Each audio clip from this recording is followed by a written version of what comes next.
What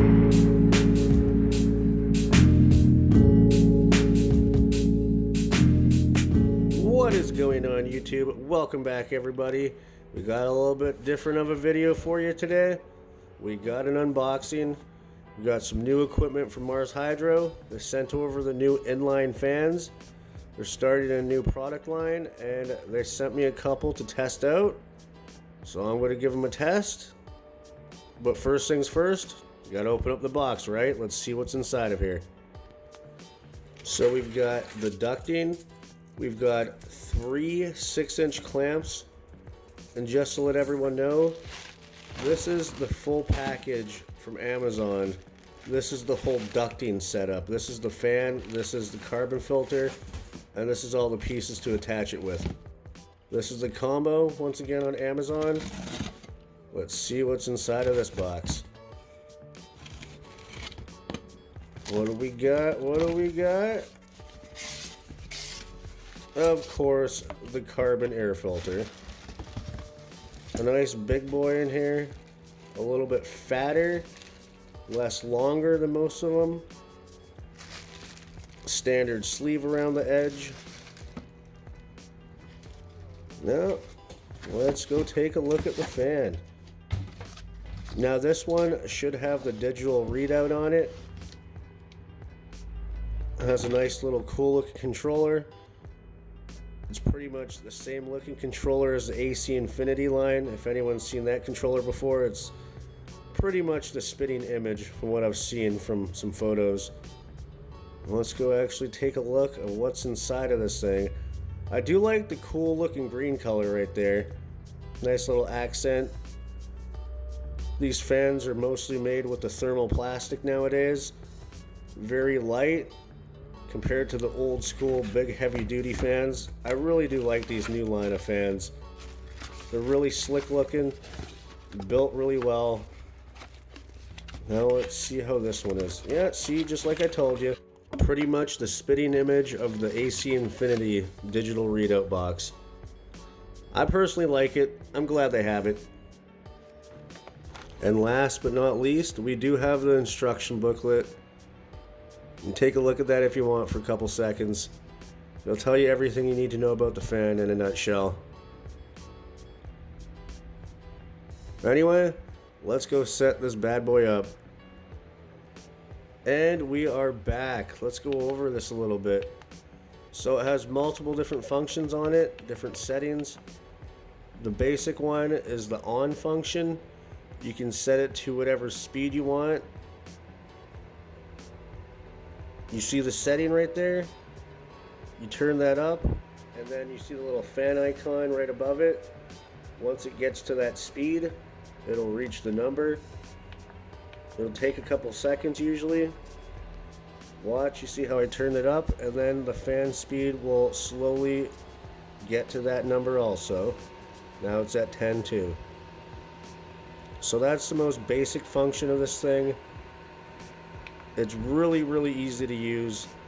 Now let's go through some of the other stuff. So the button on the far left is the one that toggles up and down throughout the selections. The up and down arrow, as you could guess it, will change the numbers up and down. And then the very last one is the little leaf emblem. It just turns the screen off basically. It's a power saving mode. I'm pretty sure that leaf is supposed to mean eco in some way or form. Then we have the timer, and then we also have the selections for the high humidity, low humidity, high temperature, low temperature, and you just throw it to whatever one you want.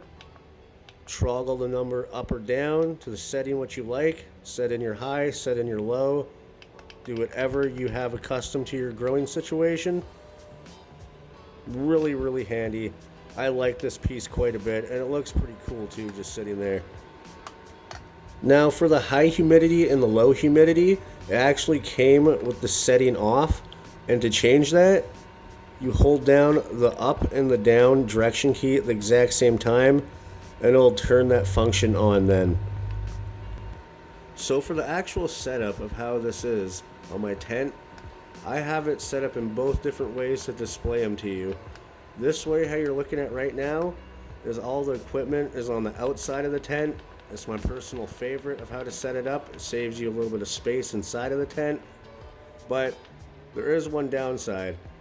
You actually do need to have a fan at this point at your window directing air outside of the room, because if you just have this leading into your room, traditionally you're going to build up a lot of heat and a lot of humidity, and unless you have an AC and a dehumidifier inside of that room, you're pretty much going to need a fan blowing air outside of a window, and that's that.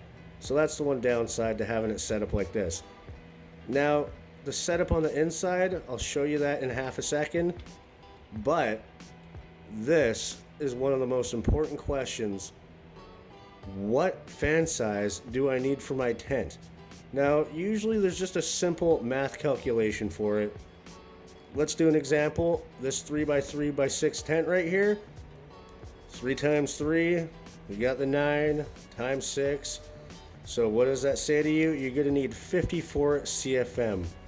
Traditionally, if there is no tubing or is no carbon air filter, once you start to add variables, you actually change the math calculation a little bit. Now, traditionally, you want to get rid of all the air inside of the tent within 1 minute. And that math calculation will give you that exact number that you need if it's just a fan drawing the air outside of the tent.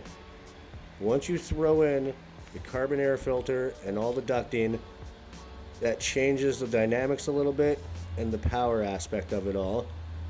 So you're going to need to times that number by 2 if it's a minimal amount of ducting. Now, if you got an excessive amount, 10, 20 feet of it or so, you're going to actually have to times that number by 3. So 54 times 3 if it's an extensive setup, and 54 times 2 if it's just a general about 2 feet worth of travel time for the air to go through.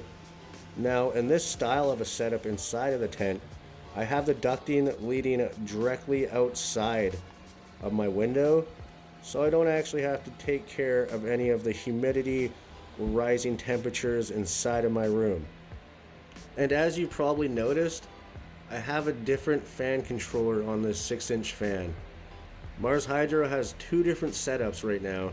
One with this analog controller, and then one with the digital readout I showed you a few seconds ago. Both have the exact same amount of power. I just wanted to show everyone one last thing with this digital readout, in case you get this 00 that pops up right away. It's a very simple fix. Just unplug it, plug it back in, and then unplug the sensor and plug the sensor back in. You should get the number readout right after that for the temperature and the humidity instantaneously. Super simple fix.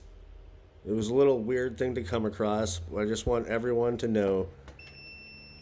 Easily fixed, not a problem. Just unplug, replug back in, boom. Good to go. Anyway, I'm going to wrap this video up. There's a bit of a discount code in the description. Go down there, you'll find it.